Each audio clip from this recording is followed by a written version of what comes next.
acting brand new. Bitches acting like they running shit they really ran through. I spend that 500 before I ever trap you. Take time.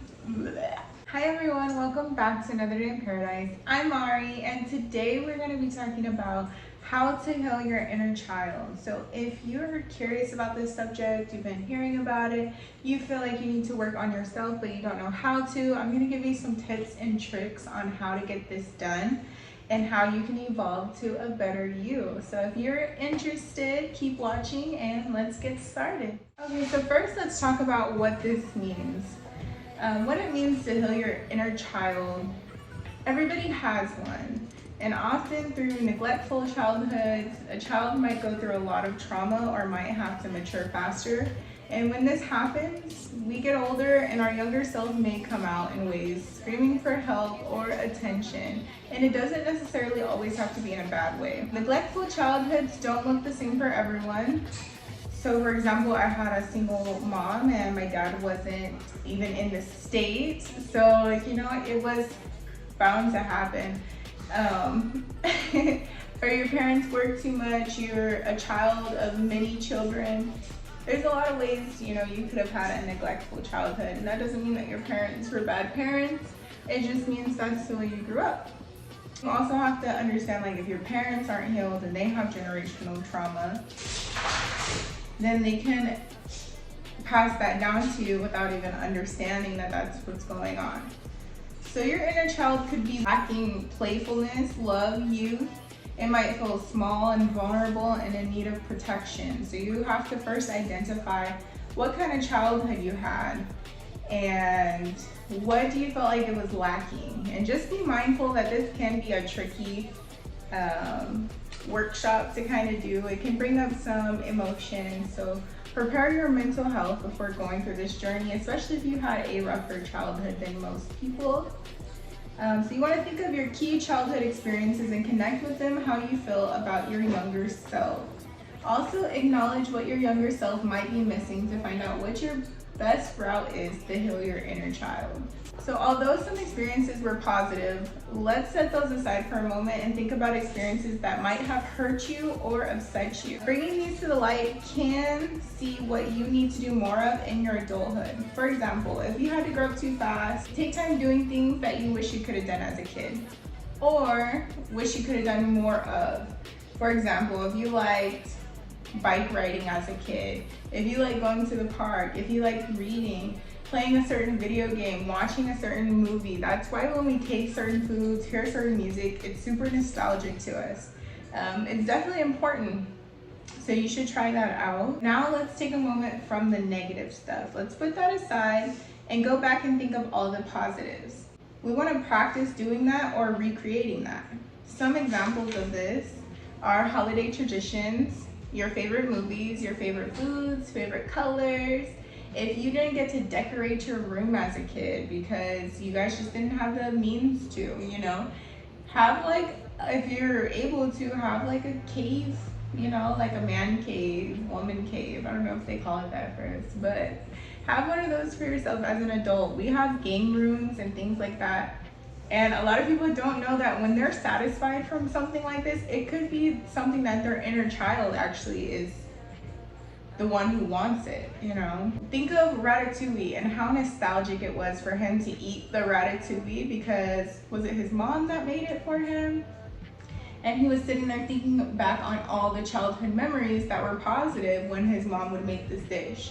So sit down and list out some things that were positive for an experience. Take time to love your inner child. Take off your shirt if you're comfortable, but if you're not, just wear something sleeveless. I know this is kind of weird, but wrap your arms around yourself and just sit there and hug yourself for a moment. Give yourself positive affirmations while you're doing so. You don't have to say it out loud, you can just think it. But honestly, getting a hug from yourself feels even better than getting a hug from somebody else. So take the time to hug yourself, love yourself, because your inner child might be thanking you inside. Another thing you can do is write a letter. Explain the things that may have happened from an adult perspective, something you may not have understood when you were a kid and you got older and you look back on that situation and you're like, I can understand that more clearly now because of the where I'm at mentally. Apologize on behalf of your parents. Express gratitude about the things that were great from your childhood. Hype yourself up. Pretend like you're talking to that little girl or little boy that you once were. What would you want to say if you were your adult self and you came in on you being a child? If you knew everything that was going to happen to you, you knew everything that you went through, what would you say if you had the opportunity to speak to yourself in a younger form? Meditate. Meditate as if you're mentally speaking to your younger self. Try to be in tune and see what would come up. What dialogue do you think you would have? So it's all about self-reflection, validation, and reparenting. These are the 3 key points that are going to get you to be able to heal your inner child. Don't get me wrong, this is an ongoing battle. You're going to have to maybe not put as much work in as you will in the beginning, but you're always going to have to, give yourself a little touch up. Even if you're just chilling and you're having a long day, you just sit there and do small things, like give yourself a quick hug or do some positive affirmations.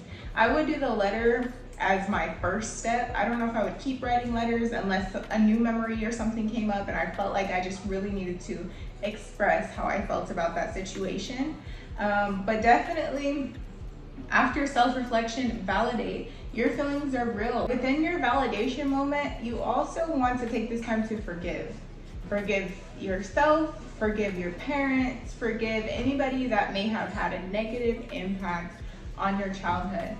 Reparenting. Reparenting is that when we say we're too old in order to use this as an excuse, I feel this way or I am this way because of what my parents taught me.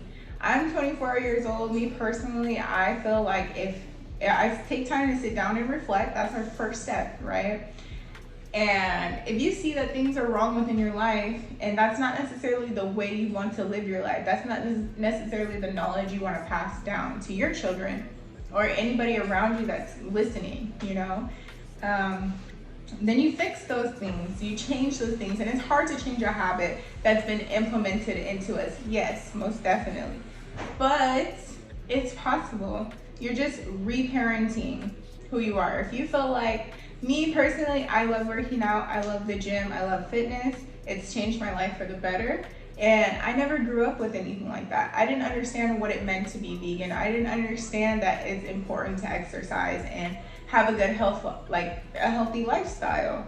I didn't understand you didn't have to sweat 1,000,000 pounds of sweat in order to have a good workout. You can have a great workout, get your body moving, and not sweat at all. I've learned so many things health-wise that I'd be able to pass down or teach somebody who's curious. So in the sense of reparenting, it could be something like that. It could be a habit that you have. And for my example, eating habits, fitness habits, healthy habits. It could be the way you speak. It could be a numerous amount of things. So it's just taking that time to self-reflect, validate that self-reflection, and then reparent. And hopefully you guys were able to heal your inner child a little bit, or at least start the journey on what that looks like and the steps to get there. Don't forget to like, comment, share, and subscribe. Until next time. They thought I was gonna fall off. I hate to bring you bad news.